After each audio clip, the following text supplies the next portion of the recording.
Most people are not lost, they are just unclear. And that one mistake is the reason their life hasn't changed. Let me ask you something. If I stopped you right now and asked, what do you really want in life?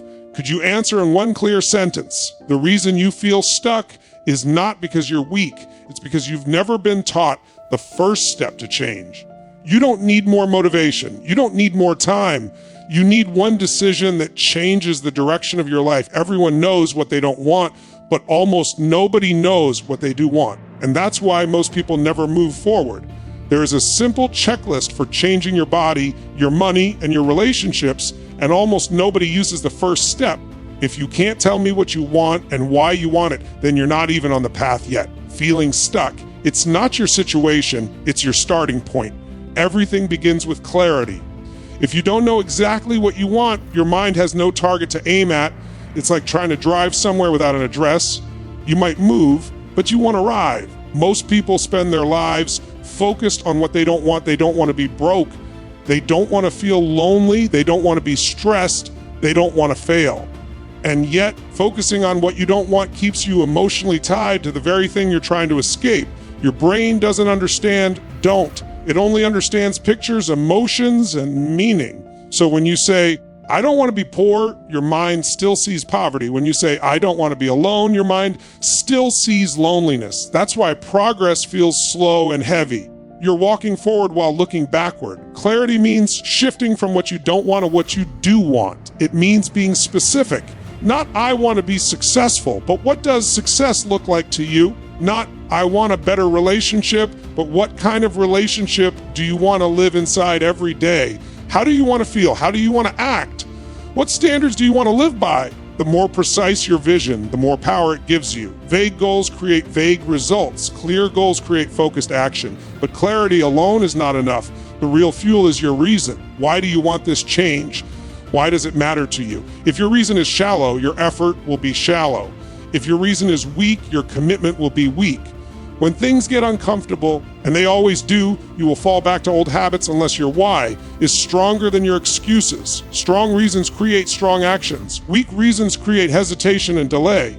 Your why is what turns a wish into a mission. Wanting to change your body because you want to look good is one level. Wanting to change your body because you want to live longer, feel confident, and be strong for the people you love is another level entirely. Wanting more money because you want nicer things is one level. Wanting more money because you want freedom, security, and the ability to help others is a deeper level. The deeper the reason, the more unstoppable you become. When you are clear about what you want and why you want it, your mind begins to filter reality differently. You start to notice opportunities instead of obstacles. You start to see options instead of limits. You stop drifting and start directing. That doesn't mean the path becomes easy. It means the path becomes meaningful. And meaning creates endurance. If you ever feel lost, it's not because you are incapable. It's because you are unclear. Go back to the first question, what do I really want? And then ask the second question, why must I have it? Not why it would be nice, but why it is necessary for the person you want to become. When your desire is clear and your reason is strong, you stop waiting for motivation. You create it. And that is the moment you step onto the path of real change. When someone says, I don't know what I want, it sounds like confusion, but it's actually a doorway. Not knowing is not failure, it's raw material. Most people think clarity must appear first, like a flash of inspiration. In reality, clarity is often created through contrast. If you can't define what you want, you can always define what you don't want, and that is where momentum begins. Start by describing the worst version of the future you can imagine, the job you would hate waking up to, the relationship that drains your energy instead of building you up, the lifestyle that makes you feel trapped, small, or powerless. Write it out in detail. Be honest. This isn't about being negative, it's about being precise. When you allow yourself to name what you never want again, something powerful happens emotionally. Frustration, anger, and disappointment turn into energy, and energy is movement. Most people can explain their problems with perfect clarity. They know exactly what they don't want. They know what hurt them, what disappointed them, and what they're afraid of repeating. That emotional charge is not your enemy, it's a tool. Once it's on paper, you no longer carry it in your head. You can look at it, you can face it, and now you can transform it. The next step is simple but life. Changing, take everything you wrote and flip it. If the job from hell is boring, meaningless, and unstable, then the job from heaven is engaging, meaningful, and secure. If the relationship from hell is controlling, distant, and cold, then the relationship from heaven is supportive, connected, and warm. You already know what you want. It's hidden inside what you hate. Your dislikes reveal your values. Your pain reveals your priorities. This process works because the mind understands pictures better than concepts. When you only say, I don't know what I want, your mind has nothing to work with. But when you describe what you don't want, you give your mind a clear image. And when you write the opposite, you give it a destination. Now you're no longer stuck in fog. You have direction. There is also a shift in emotional state. Confusion makes you passive. Frustration makes you active. When people start writing about what they don't want, their energy rises, they feel something. That feeling can be redirected. Instead of staying in complaint, it becomes vision. Instead of staying in fear, it becomes intention. You don't suppress the negative, you convert it. This is why I don't know is so dangerous if you repeat it. Every time you say it, you train your brain to stop searching. You condition yourself not to see answers. But when you ask, what do I absolutely refuse to live with? Your mind wakes up. And when you ask, what is the opposite of this? Your future begins to take shape. You don't need a perfect dream to move forward. You only need a starting point.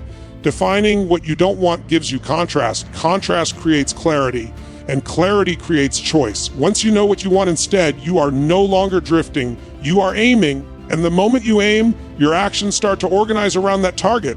That is how confusion turns into direction, and direction turns into change. Strong reasons are the fuel that keep you moving when motivation disappears. Everyone feels inspired at the beginning. Everyone feels excited when they imagine a better future. But inspiration is temporary. It fades when the work becomes boring, when results are slow, and when discomfort shows up. And discomfort always shows up. That is why wanting something is not enough. You must want it for reasons that are bigger than your fear, bigger than your laziness, and bigger than your old habits. Most people quit not because they are incapable, but because their reasons are too small. They want change, but not enough to suffer for it. They want success, but not enough to struggle for it. They want a better life, but not enough to feel awkward, tired, or uncertain along the way. When your reason is weak, every obstacle feels like proof that you should stop. When your reason is strong, every obstacle feels like something to push through.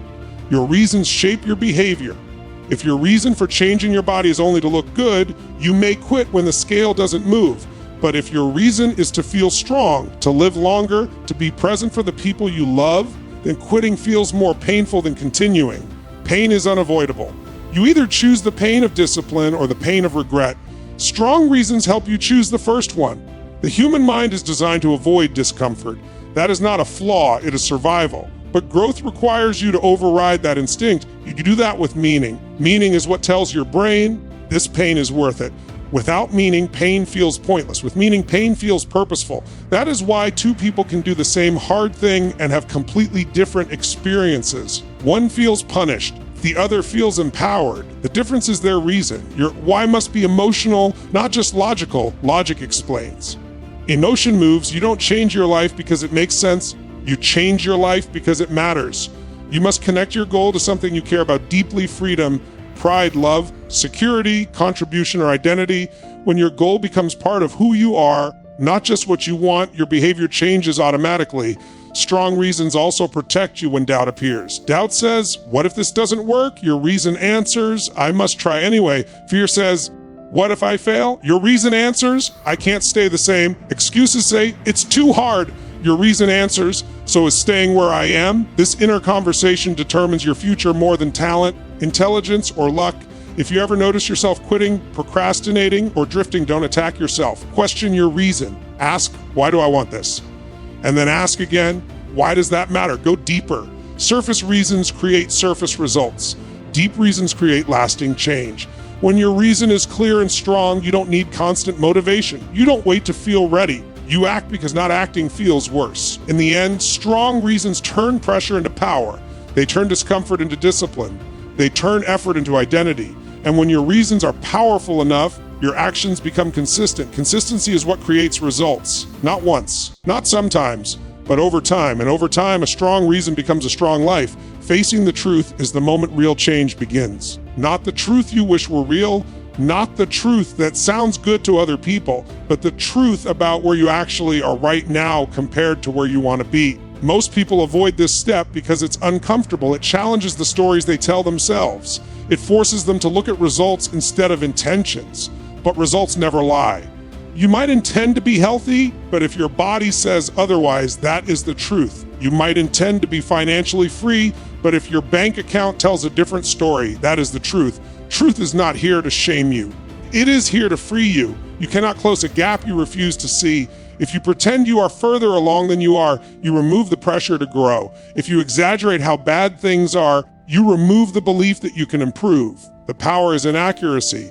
Where am I right now, and where do I want to be? That question alone creates awareness. Awareness creates choice, and choice creates change. This step requires honesty without judgment. It is not about beating yourself up. It is about waking yourself up. There is a huge difference. Judgment drains energy. Awareness directs it. When you calmly observe your situation, you regain control. You stop reacting emotionally and start responding strategically. Instead of saying, "I'm terrible with money," you say, "Here is exactly how much I earn, how much I spend, and what I save." Instead of saying, "My relationship is bad," you say, "Here is what is working and here is what is not." Specific truth gives you something to work with. Once you see the gap clearly, the next question becomes powerful. What created this gap? Not who to blame, but what patterns produced this result? Was it fear? Was it comfort? Was it lack of skill? Was it a belief like, "This is just how I am"? Every outcome has a cause, and most causes are internal before they are external. That doesn't mean life hasn't been unfair. It means your future is still in your hands. Many people stay stuck because they confuse excuses with explanations. An explanation helps you learn. An excuse helps you stay the same. Facing the truth means you stop protecting your old identity and start building a new one. You stop saying, "That's just how things are," and start saying, "That's how they've been, but they don't have to stay that way." This step also shows you something important. Some areas of your life may already be working, and that matters. It builds confidence. It proves you can succeed. You are not broken in every area. You are learning in some and mastering in others. That balance keeps you from feeling overwhelmed. You are not starting from zero. You are starting from reality. Truth is like a mirror. It doesn't insult you. It doesn't encourage you. It simply shows you where you are. And once you see clearly, you can move clearly. You can stop guessing and start adjusting. You can stop wishing and start directing. Facing the truth is not the end of hope. It is the beginning of power. Because the moment you see the gap, you can build a bridge. And the moment you stop lying to yourself, you start trusting yourself. That trust becomes confidence. And confidence becomes momentum. Most of what stops people is not the world outside them, but the patterns inside them. When you look honestly at why you haven't reached the level you want yet, the answer usually falls into one of four categories: emotions, beliefs, habits, or missing skills. These are the real barriers. They don't look dramatic, but they quietly shape every decision you make. Emotions come first because they control your state. Fear, anger, guilt, and shame can freeze action. Fear says, "What if I fail?" Guilt says, "I don't deserve more." Shame says, "I'm not good enough." These emotions feel like truth, but they are not facts. They are signals created by past experiences. If fear runs your life, you avoid risk. If guilt runs your life, you self-sabotage. If shame runs your life, you hide instead of grow. Until you recognize which emotion is driving you, you will keep repeating the same pattern and calling it fate. Then there are beliefs. Beliefs are just decisions you made long ago, often without realizing it. I'm bad with money. People like me don't succeed. Relationships always end badly. These are not realities, they are stories, and stories shape behavior. If you believe you're bad with money, you won't learn how to manage it. If you believe success isn't for people like you won't try long enough to reach it. Beliefs act like invisible rules. You follow them even when they hurt you. The danger is that beliefs feel logical because you can always find proof for them. But proof can be selected. You can collect evidence for limitation just as easily as you can collect evidence for growth. Habits are beliefs in motion. What you do every day shows what you truly believe. If you keep scrolling instead of studying, that's a habit. If you avoid hard conversations, that's a habit. If you spend without tracking, that's a habit. Habits are comfortable because they are familiar. Your brain loves efficiency, even when the pattern is destructive. It would rather repeat what it knows than risk something new. That's why change feels hard at first. You are breaking an old loop and building a new one. Sometimes the issue is not emotional or mental at all. Sometimes it is skill. You may want financial freedom but never learned how money works. You may want a great relationship but never learned how to communicate. You may want confidence but never practiced public speaking. Skills are learnable. They are not personality traits. The problem is that people often blame themselves instead of training themselves. They say, "I'm not good at this," instead of saying, "I haven't learned this yet." The key is to stop saying, "Something is wrong with me," and start asking, "What exactly is in the way?" When you identify the real obstacle, you gain leverage. If it's emotion, you work on your state. If it's belief, you challenge the story. If it's habit, you change the pattern. If it's skill, you go learn it. This turns confusion into strategy. You don't need to fix everything at once. You just need to find the main blockage. The one pattern that, if changed, would unlock progress in many areas. Once you see it, you are no longer stuck in mystery. You are working with mechanics. And when you work with mechanics, you can improve. That's how growth becomes practical instead of personal. You stop fighting yourself and start training yourself. A map is what turns intention into movement. Without a map, your goal stays an idea. With a map, it becomes a direction. But this is not about creating a perfect plan that covers every detail of the future. Waiting for perfect clarity is just another form of delay. A real map is simple, flexible, and focused on action. It answers one main question: what can I do right now to move closer to what I want? Most people get stuck in thinking instead of doing. They tell themselves they need more information, more confidence, or more time. In reality, they need motion. Action creates clarity, not the other way around. When you take a step, even a small one, your brain gets feedback. You learn what works and what doesn't. That feedback is more valuable than any amount of planning. To create your map, you start by brainstorming all the possible ways you could reach your goal. You don't judge them. You don't decide yet. You simply list them. This opens your mind and breaks the idea that there is only one path. Then you ask a powerful question: which of these actions will give me the biggest result with the least effort? Not because you are lazy, but because progress builds belief. When you see movement, you gain confidence. Confidence makes you take bigger actions later. This is where many people fail. They design plans that are too complex. They try to change everything at once. That creates overwhelm. Overwhelm leads to inaction. A strong map is simple enough to follow when you are tired, busy, or unsure. It focuses on the few actions that matter most, not the many actions that look impressive. Once you choose your top actions, you move immediately. You do not wait until you feel ready. Readiness is created by movement. If the action does not work, you do not quit. You adjust. You try another approach.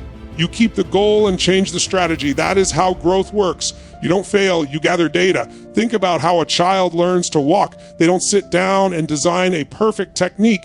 They try, they fall, they adjust. They try again. Each attempt teaches their body something new. That is a living map. It changes as they move. Your life map works the same way. You move, you learn, you correct, and you move again. A map also keeps you from drifting emotionally. When life gets hard, your feelings can lie to you. You may feel like nothing is working, but your map gives you something solid to return to. It reminds you of what to do next. It keeps you out of panic and inside process. You stop asking, "Why is this so hard?" and start asking, "What is the next step?" The power of a map is not in its complexity, but in its execution. A simple plan done consistently will always beat a perfect plan that stays in your head. When you act, you build momentum. Momentum creates motivation. Motivation creates more action. And action creates results. A map is proof that you are no longer waiting for life to change. You are directing it. You are not reacting to circumstances. You are creating movement toward a target. And once you start moving, you are no longer stuck. You are learning. You are adjusting. You are progressing. That is how dreams turn into outcomes and ideas turn into reality. Doing what's hard is the dividing line between wishing and becoming. Everyone wants the result, but very few people are willing to consistently do the uncomfortable actions required to earn it. The hard part is not the situation outside of you. It is the resistance inside of you. It is the voice that says, "Not today." It is the feeling that says, "This is too much." It is the habit that pulls you back into comfort when growth demands effort. That inner resistance is the real enemy, and facing it is what transforms you. Most people try to avoid discomfort. They design their lives around staying safe, staying familiar, and staying busy with things that don't stretch them. But comfort is expensive. It costs you your potential. The price of staying where you are is always higher than the price of change, but you don't feel it immediately. You feel it later as regret, frustration, and self-doubt.